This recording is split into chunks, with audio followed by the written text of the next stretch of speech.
This is Jerry McLaughlin with 20 Days to Save the USA. If I were like in outer space looking down on this whole election with Trump and Biden, you know what I'd see? I'd see a sham. Now, in my videos, I maintain that Donald Trump can and will win. But since there have been some skeptics and some people critical of my analysis, saying I'm irrationally exuberant, I'm going to project a lower number of 269 votes for Trump, where he could tie. Of course, I think he'll get more, but how he could still win with an exact tie, 269 to 269. First off, there are two different ways for the 2020 election to be a tie, but in each case, Trump still wins.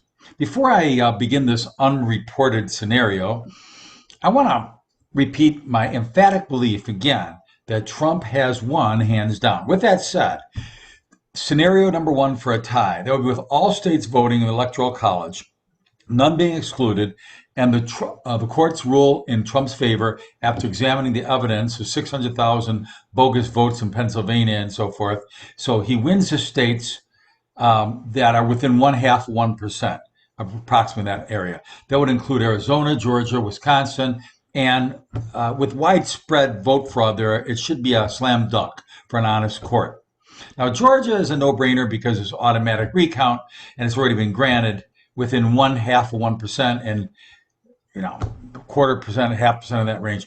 Arizona, on the other hand, allows recounts by court order only, so it'd be a little more challenging, but I think we could get it. Wisconsin is even trickier because they typically don't allow candidate recounts, more ballot recounts. So it's a 0.63%, so a little bit higher hurdle, but still under 1% difference. As for the outcome of any other recounts, is virtually assured to be vastly in Trump's favor, and I think we know why. So, assuming Trump wins Arizona's 11 electoral votes and Georgia's 16 electoral votes and Wisconsin's 10 electoral votes, even without Pennsylvania, Trump and Biden are tied with 269 to 269, exact tie. Now, scenario number two for a tie would be if Pennsylvania gets disqualified from participating in the electoral process, like New York did 200 years ago. And then they change it from 269 down to 259 to tie. In such a case, those 20 votes would get subtracted, and the number of votes necessary to win would be 260, or to tie 259. So if Trump wins by a blowout of 269 249 and loses Wisconsin, it's still a tie, 259 to 259. Either way, how could the tie be broken? Technically, it's broken in the House, not the Senate, but the House is more like the Senate because each member, there's like 50 representatives of the House, and each one gets a vote. So it's like a Senate, but it's technically the House. So since Republicans have most of the Senate seats, thus a pseudo-Senate, we would win, and it would be President Donald Trump for another 4 years. So either of these scenarios, Donald Trump wins. A worst-case scenario is 269, or in this case, 259 votes. Now, there's a third possibility, albeit an unlikely one. If a newly constructed House, there could be a Republican president and a Democrat vice president. And it could end up with, in theory, a President Mike Pence.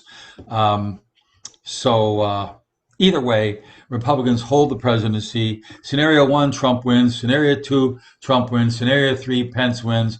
And if Pence did win, it would be Trump TV all the way, and Fox News would get their comeuppance because there's no way Donald Trump would be nice to Fox News if he were to lose this election. But again, as indicated in the beginning, I do truly believe that Trump has this. He's definitely got it won legally.